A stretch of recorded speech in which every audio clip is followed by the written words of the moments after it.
بسم الله الرحمن الرحيم. باب استحباب تحسين الصوت بالقرآن وطلب القراءة من حسن الصوت والاستماع لها. عن ابي هريرة رضي الله عنه قال سمعت رسول الله صلى الله عليه وسلم قال يقول ما أذن الله بشيء ما أذن للنبي حسن الصوت يتغنى بالقرآن يجهر به. متفق علیہ. قرآن کو خوش آوازی کے ساتھ پڑھنے کے مستحب ہونے، اچھی آواز والے سے قرآن پڑھنے کا تقاضا کرنے اور اسے غور سے سننے کا باب. حضرت ابو ہریرہ رضی اللہ عنہ سے مروی ہے، فرماتے ہیں کہ میں نے رسول اللہ صلی اللہ علیہ وسلم سے سنا، فرماتے تھے اللہ تعالیٰ کسی چیز کے سننے کے لیے اس طرح کان کو متوجہ نہیں کرتا جس طرح وہ خوش آواز والے پیغمبر کے قرآن سننے کے لیے کان کو متوجہ کرتا ہے. تو قرآن کو غنا کے ساتھ بلند آواز کے ساتھ پڑھتا ہے. اس باب میں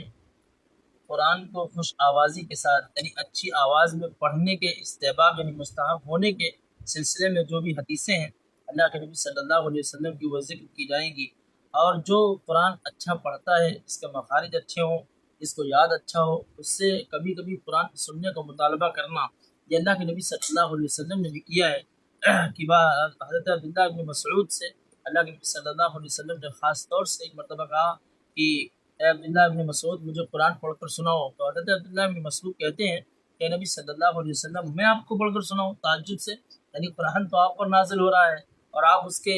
گہوارے ہیں، محبت وحی ہیں. تو حضرت عبداللہ بن مسعود نے جب یہ بات کہی تو اللہ کے نبی صلی اللہ علیہ وسلم نے یہ بات ارشاد فرمائی کہ مجھے پسند ہے کہ میں تم سے قرآن سنوں، یعنی دوسرے سے جو اچھا قرآن پڑھتا ہو اور جسے یاد اچھا ہو یا جس کے مخارج اچھے ہوں تو اس سے سننا یہ بھی ایک طرح کا مستحب عمل ہے. والاستماع لها، اور قرآن کو غور سے سننا یہ بھی مستحب عمل ہے، بہترین عمل ہے اور باعث ثواب ہے. حضرت ابو ہریرہ رضی اللہ عنہ کی یہاں جو حدیث ذکر کی گئی ہے، اللہ کے نبی صلی اللہ علیہ وسلم کو وہ فرماتے ہوئے سنتے ہیں کہ اللہ سبحانہ و تعالیٰ خوش آوازی سے پڑھے جانے والے قرآن کو یا اس کی تلاوت کو غور سے سنتا ہے. ویسے تو ساری آوازیں سنتا ہے، ساری فریادیں سنتا ہے، ساری آوازیں سنتا ہے، لیکن قرآن کریم کو اللہ سبحانہ و تعالیٰ خاص توجہ اور اتفاق کے ساتھ سنتا ہے اور اس کے فرشتے بھی سنتے ہیں، اس لیے کہ اللہ سبحانہ و تعالیٰ کے کلام ہے، اس کے بول ہیں، اس کے ارشادات ہیں. تو ازینہ کا مطلب یہاں ہے کہ کان کو متوجہ کر کے سننا، یعنی خاص طور سے اس کے لیے فارغ ہونا. تو اللہ کے نبی صلی اللہ علیہ وسلم یعنی نبی جو بھی ہو اپنے اپنے دور میں جب وہ اپنے اوپر اتری جو بھی کتابیں اتری ہیں اس کے اوپر، تو وہ جب اس کو خوش آوازی کے ساتھ پڑھتا تھا تو اللہ اس کو بہت غور سے سنتا تھا. یہی حضرت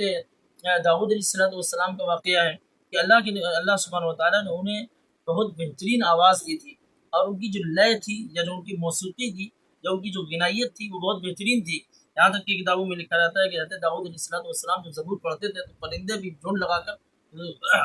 سنتے تھے کہ واقعی اللہ سبحانہ و تعالیٰ کا کلام پڑھا جا رہا ہے. اور اسی لیے اللہ کے نبی صلی اللہ علیہ وسلم نے اس بات کا مطالبہ بھی کیا ہے کہ قرآن کو اچھے انداز سے پڑھا جائے اور ادب سے پڑھا جائے، خشوع کے ساتھ پڑھا جائے اور خضوع کے ساتھ بھی پڑھا جائے، یعنی اچھی آواز بنا کر پڑھا جائے. کبھی کبھی ایسا ہوتا ہے کہ انسان آواز نہیں اچھی ہے لیکن مخارج اس کے اچھے ہوتے تب بھی بھلا معلوم ہوتا ہے. لیکن اگر آواز بھی اچھی اللہ سبحانہ و تعالیٰ نے دی ہے تو کوشش یہ کرنی چاہیے کہ قرآن کو اور غنا کے ساتھ، یعنی قرآن کو زیادہ گا کر نہیں بلکہ خوش آوازی کے ساتھ پڑھے تاکہ جو قرآن سنے تو وہ بھی اس کی طرف متوجہ ہو. اب جو قرآن اچھا پڑھتا ہے تو اس کا ایک خاص دلوں پر اثر ہوتا ہے. اور ہوتا کیا ہے کہ قرآن کریم کی طرف تو اتنی توجہ نہیں ہے جتنی لوگ گانوں کی طرف دیتے ہیں کہ جس انداز سے سنگر نے گایا ہے اسی انداز سے پڑھیں گے. لیکن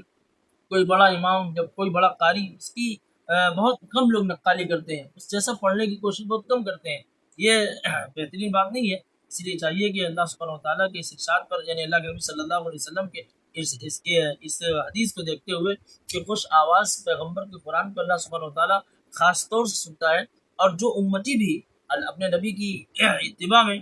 قرآن کریم کو اچھی طرح پڑھے گا، یاد کرے گا اور اس پر عمل کرے گا تو اللہ سبحانہ و تعالیٰ کے فرشتے اس کے اوپر یعنی خاص طور سے التفات کریں گے یا توجہ دیں گے تو اللہ سبحانہ و تعالیٰ کی رحمت اس پر برسے گی. اللہ سبحانہ و تعالیٰ عمل کی توفیق عطا فرمائے اور اللہ سبحانہ و تعالیٰ قرآن سے ہمارا لگاؤ اور شغف پیدا فرمائے اور اللہ سبحانہ و تعالیٰ ہمیں عملۃ القرآن میں شامل فرمائے. سبحان